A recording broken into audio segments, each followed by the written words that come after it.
ఆడపిల్ల న్యాయం ఎక్కడ ఉందన్నా? వారం నుంచి జరుగుతుంది ఇది. ఆడపిల్లని చెప్తే బెదిరిస్తున్నారు. ఆడపిల్ల న్యాయం కావాలి, న్యాయం కావాలి. ఆడపిల్ల న్యాయం ఎక్కడ ఉందన్నా? వారం నుంచి జరుగుతుంది ఇది. ఆడపిల్లని చెప్తే బెదిరిస్తున్నారు. ఆడపిల్ల న్యాయం కావాలి, న్యాయం కావాలి. ఆడపిల్ల న్యాయం ఎక్కడ ఉందన్నా? వారం నుంచి జరుగుతుంది ఇది. ఆడపిల్లని చెప్తే బెదిరిస్తున్నారు. ఆడపిల్ల న్యాయం కావాలి, న్యాయం కావాలి. ఆడపిల్ల న్యాయం ఎక్కడ ఉందన్నా? వారం నుంచి జరుగుతుంది ఇది. ఆడపిల్లని చెప్తే బెదిరిస్తున్నారు. ఆడపిల్ల న్యాయం కావాలి, న్యాయం కావాలి.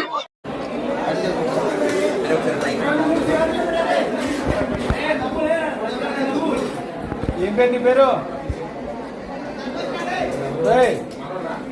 ఏం పేరు?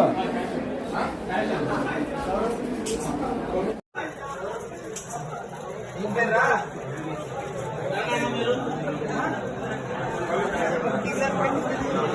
రావాలి రాస్తారాయండి.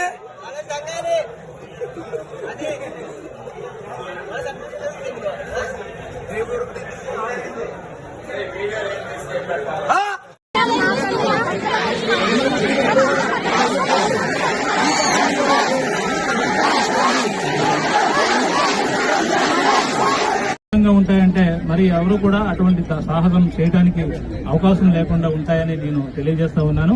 అంతేకాకుండా ఈ ఇన్వెస్టిగేషన్ అనేటువంటిది non linear junction detector NLGD అనేటువంటి ఒక ఆపరేటర్స్ తో కూడా మేము దీన్ని చేసేదానికి మేము సిద్ధంగా ఉన్నాము. కానీ ఇక్కడ ఉన్నటువంటి సిచ్యుయేషన్ ఎటువంటి పరిస్థితుల్లో దృష్ట్యా మాకు కొంచెం వెసులుబాటు కల్పించినట్లయితే మీ అన్ని కూడా మాకు సహకరించినట్లయితే మేము చేయడం జరుగుతుంది. అట్లాగే నిన్న నైట్ అలాగే ఈ రోజు మార్నింగ్ కూడా ఒకసారి వెరిఫై చేయడం జరిగింది. అంతేకాకుండా ఈ టోటల్ ప్రెమైసెస్ లో కూడా ఎక్కడైనా సరే ఏమైనా కెమెరాస్ ఉన్నాయని ఎంటైర్ క్యాంపస్ మేము తరోగా చెక్ చేయడం కూడా జరుగుతుంది. అంతేకాకుండా ఈ యొక్క ఇన్వెస్టిగేషన్ త్వరితగతిన నిన్న ఏదో చెప్తా ఉన్నారు, అంత సమయం పట్టేంత పెద్ద కేసు కూడా కాదు ఇది. ఇమ్మీడియట్ గా దీన్ని మా యొక్క స్పెషల్ టీమ్ ని ఏర్పాటు చేసి ఈ యొక్క ప్రోగ్రెస్ కేసులో ఉండడమే కాకుండా దీన్ని ఏ రకంగా మేము దీన్ని ఇన్వెస్టిగేషన్ చేస్తున్నాం అనేది కూడా ట్రాన్స్పరెంట్ మేనర్ లో కూడా మేము చెప్పడం జరుగుతుంది.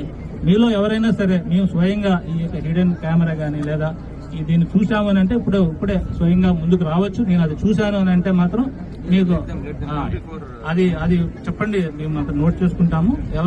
ఎవరికో వార్డెన్ గారికి చెప్పారంటారో వాళ్ళని కూడా మేము ఎగ్జామిన్ చేస్తాము. అంతేకాకుండా ఈ కేసుని ఇమ్మీడియట్ గా ప్రోగ్రెస్ కూడా మీ అందరికీ కూడా చెప్పడం జరుగుతుంది. రాష్ట్ర ప్రభుత్వం దీన్ని ప్రత్యేకమైనటువంటి శ్రద్ధతో ఇమ్మీడియట్ గా టేకప్ చేసి నన్ను కలెక్టర్ గారిని అలాగే మినిస్టర్ గారు కూడా అలాగే ఎమ్మెల్యే గారు అలాగే వెంకటేశ్వర గారు వీళ్ళందరూ కూడా వచ్చారు. ఇదంతా కూడా మీ యొక్క కాన్ఫిడెన్స్ ని బిల్డ్ చేసేదానికి మేము మీ పక్క ఉన్నాము.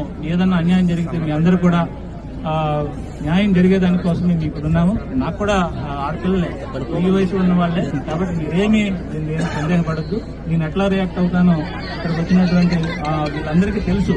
నేను ఏదైనా ఒక విమెన్ ఇష్యూ ఏదైనా వస్తే నేను ఎంత త్వరితగతిన రియాక్ట్ అవుతాను అనేది ఇక్కడ ఉన్న ఎవరైతే వచ్చారో ఈ బీజేపీ మోర్చా వీళ్ళందరికీ కూడా తెలుసు. మీ అందరికీ కూడా న్యాయం జరుగుతుందని, 100% న్యాయం జరుగుతుందని, ఇక్కడ ఏ మాత్రం కార్యక్రమం కానీ ఏమైనటువంటి ఇది కానీ లేకుండా మేము ఇన్వెస్టిగేషన్ చేస్తామని మీ అందరి ముందు ఈ యొక్క మీడియా సమక్షంలో మీ అందరూ కూడా హామీ ఇస్తున్నాము. దయచేసి మాకు ఇన్వెస్టిగేషన్ కోఆపరేట్ చేసినట్లయితే మేము దాన్ని ఇమ్మీడియట్ గా చేసేదానికి అవకాశం. So thank you one and all. చాలా ఓపికతో ఉన్నారు. చాలా ఇదిగా మీరు ఉన్నటువంటి గ్రీవెన్స్ ని మేము 100% అవగాహన చేసుకున్నాము. ఇది ఎక్కడ జరిగింది, ఈ యొక్క ఇన్వెస్టిగేషన్ సంబంధించి ఈ యొక్క న్యూస్ అనేటువంటిది ఎట్లా వచ్చింది, ఎలాగ మొదలైంది అనేది కూడా కూలంకుషంగా మేము డీప్ రూట్తో పాటు వెళ్ళి మేము చేయడానికి సిద్ధంగా ఉన్నాం. So thank you one and all. Thank you very much. వారం నుంచి 10 రోజుల నుంచి మేనేజ్మెంట్ ఏం చేస్తుంది?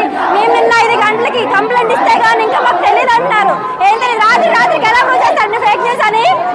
రాత్రి నిన్న 1 month అడిగారు ఇన్వెస్టిగేషన్ కి, మరి రాత్రి ఫేక్ న్యూస్ ఎలా ప్రూవ్ చేస్తారు?